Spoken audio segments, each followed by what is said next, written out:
आज हम आपको एक ऐसी कहानी और पूजा विधि सुनाने जा रहे हैं जो आपके मन को भक्ति और प्रेम से भर देगी। यह है हरतालिका तीज की कहानी, एक ऐसा पर्व जो माता पार्वती के तप, प्रेम और समर्पण की गाथा को जीवंत करता है। तैयार हो जाइए इस पवित्र यात्रा में शामिल होने के लिए, जहां हम आपको भगवान शिव और माता पार्वती की पूजा की हर छोटी बड़ी बात बताएंगे और इस त्योहार के गहरे महत्व को समझाएंगे। तो चलिए शुरू करते हैं। कहानी शुरू होती है हिमालय की हरी भरी वादियों में, जहां राजा हिमालय की पुत्री पार्वती का जन्म हुआ। पार्वती बचपन से ही भगवान शिव की अनन्य भक्त थी। उनके हृदय में एक ही इच्छा थी, शिव को अपने पति के रूप में पाना। उनके मन में शिव का ध्यान इतना गहरा था कि वे हर पल उनकी भक्ति में डूबी रहती थी। लेकिन उनके पिता हिमालय उनकी शादी भगवान विष्णु से करवाना चाहते थे। ये सुनकर पार्वती का मन उदास हो गया। वो जानती थी कि उनका मन, उनकी आत्मा और उनका पूरा अस्तित्व केवल शिव के लिए है। पार्वती की ये व्यथा उनकी सहेलियों से छिपी न रही। उनकी सहेलियां, जो पार्वती की सच्ची मित्र थीं, उनकी उदासी देखकर चिंतित हो उठीं। उन्होंने एक साहसी निर्णय लिया। एक रात चुपके से उन्होंने पार्वती को एक घने जंगल की गुफा में ले जाया। ये एक गुप्त स्थान था, जहां कोई उनकी तपस्या में बाधा नहीं डाल सकता था। इस तरह पार्वती की सहेलियों ने उन्हें हर लिया, यानी अपहरण किया, ताकि वे अपनी इच्छा पूरी कर सकें। यहीं से इस त्योहार का नाम पड़ा हरतालिका, जहां हरत का अर्थ है अपहरण और आलिका का अर्थ है सहेली। उस गुफा में पार्वती ने भगवान शिव को प्रसन्न करने के लिए कठोर तप शुरू किया। उन्होंने न तो अन्न ग्रहण किया, न ही जल पिया। दिन रात, सर्दी गर्मी, बारिश धूप, हर कठिनाई को सहते हुए उन्होंने मिट्टी से शिवलिंग बनाया और उसकी पूजा शुरू की। उनके होठों पर केवल एक ही मंत्र था, नमः शिवाय। उनकी भक्ति इतनी गहरी थी कि जंगल के पशु पक्षी, पेड़ पौधे और हवाएं भी उनके साथ एकाकार हो गए। उनकी तपस्या की शक्ति ने प्रकृति को भी झुका दिया। कई दिनों और रातों के बाद पार्वती की तपस्या का प्रभाव इतना प्रबल हुआ कि स्वयं भगवान शिव उनके सामने प्रकट हुए। उनकी आंखों में करुणा और प्रेम था। उन्होंने पार्वती की भक्ति को स्वीकार किया और उन्हें अपनी पत्नी के रूप में चुना। जब पार्वती अपने पिता के पास लौटीं, तो हिमालय ने उनकी इच्छा का सम्मान किया और उनका विवाह भगवान शिव के साथ संपन्न हुआ। ये कहानी हरतालिका तीज का आधार बनी, जो हमें सिखाती है कि सच्चा प्रेम और दृढ़ भक्ति किसी भी बाधा को पार कर सकती है। अब बात करते हैं हरतालिका तीज की पूजा विधि की, जो इस त्योहार का सबसे महत्वपूर्ण हिस्सा है। ये पूजा न केवल धार्मिक अनुष्ठान है, बल्कि एक आध्यात्मिक यात्रा है जो मन, शरीर और आत्मा को शुद्ध करती है। हरतालिका तीज का व्रत और पूजा बहुत ही विधि विधान से की जाती है। आइए इसे विस्तार से समझें।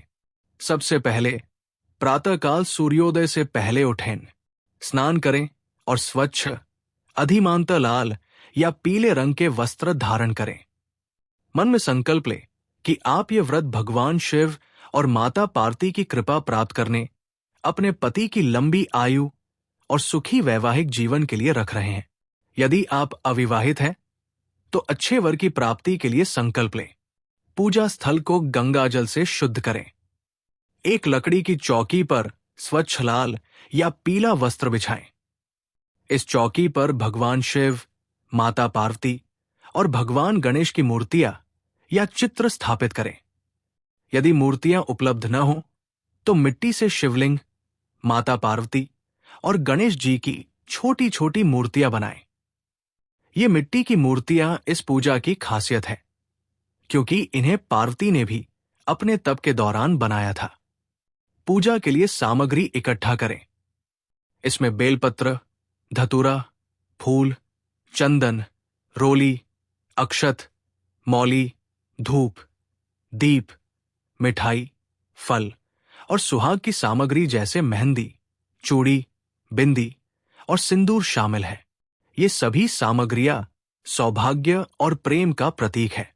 पूजा की शुरुआत भगवान गणेश से करें, क्योंकि वे विघ्नहर्ता है। उन्हें तिलक लगाएं, फूल चढ़ाएं और मोदक या लड्डू का भोग लगाएं। फिर शिवलिंग और माता पार्वती की पूजा शुरू करें। सबसे पहले मूर्तियों को पंचामृत, दूध, दही, घी, शहद और शक्कर से स्नान कराएं। इसके बाद स्वच्छ जल से स्नान कराकर उन्हें वस्त्र पहनाएं। शिवलिंग पर बेलपत्र, धतूरा और फूल चढ़ाएं। माता पार्वती को सुहाग की सामग्री, सिंदूर, बिंदी, चूड़ी अर्पित करें। चंदन और रोली से तिलक करें और मिठाई, फल और नारियल का भोग लगाएं। धूप और दीप जलाकर आरती करें। इस दौरान नमः शिवाय और पार्वत्य नमः मंत्रों का जाप करें। पूजा के बीच में हरतालिका तीज की कथा सुने या पढ़े। ये कथा माता पार्वती के तप और शिव के साथ उनके विवाह की कहानी है। कथा सुनते समय मन को एकाग्र रखें और भक्ति भाव से इसे ग्रहण करें। कथा के बाद भगवान शिव और माता पार्वती से अपने परिवार की सुख समृद्धि, सौभाग्य और प्रेम की प्रार्थना करें। हरतालिका तीज का व्रत निर्जला होता है, यानी बिना पानी और भोजन के। ये व्रत सुबह सूर्योदय से शुरू होकर अगले दिन तिथि समाप्त होने तक चलता है। इस दौरान महिलाएं 16 श्रृंगार करती है, जो सौंदर्य और सौभाग्य का प्रतीक है। कई जगहों पर महिलाएं एक साथ इकट्ठा होती हैं, भजन गाती हैं और उत्सव मनाती है। ये सामुदायिक एकता और प्रेम का सुंदर दृश्य होता है। पूजा का समापन रात में आरती के साथ करें। अगले दिन सुबह मूर्तियों को किसी पवित्र नदी या जलाशय में विसर्जित करें। व्रत खोलने से पहले परिवार के बड़ों का आशीर्वाद लें और भगवान को भोग लगाकर प्रसाद ग्रहण करें। इस दौरान सास अपनी बहू को नए वस्त्र, गहने और मिठाइयां भेंट करती है, जो परिवार में प्रेम और सम्मान का प्रतीक है।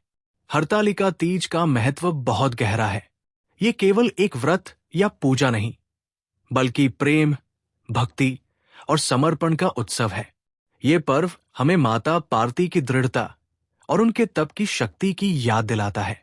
विवाहित महिलाएं इस व्रत को अपने पति की लंबी आयु और सुखी दाम्पत्य जीवन के लिए रखती है, जबकि अविवाहित कन्याएं अच्छे वर की कामना करती है। ये त्योहार नारी शक्ति का प्रतीक है, जो दर्शाता है कि सच्ची भक्ति और प्रेम से कोई भी लक्ष्य असंभव नहीं है। साथ ही ये पर्व परिवार और समुदाय को एकजुट करता है, क्योंकि महिलाएं एक साथ पूजा करती हैं, कथा सुनती हैं और उत्सव का आनंद लेती है। तो दोस्तों, इस हरतालिका तीज 11 सितंबर 2025 को आइए हम माता पार्वती और भगवान शिव की इस पवित्र कहानी को अपने जीवन में उतारें। उनकी भक्ति में डूबें, अपने परिवार के लिए प्रेम और सौभाग्य की प्रार्थना करें और इस त्योहार को पूरे उत्साह के साथ मनाएं। ये कहानी और पूजा हमें सिखाती है कि प्रेम और विश्वास की शक्ति से हम हर बाधा को पार कर सकते हैं। हमारी ये कहानी और पूजा विधि आपको कैसी लगी? अगर आप भी हरतालिका तीज को पूरे विधि विधान से मनाने जा रहे हैं, तो हमें जरूर बताएं। और अगर आप ऐसी ही प्रेरणादायक कहानियां और धार्मिक जानकारी चाहते हैं, तो हमारे जीवन मंत्र चैनल को सब्सक्राइब करना न भूलें।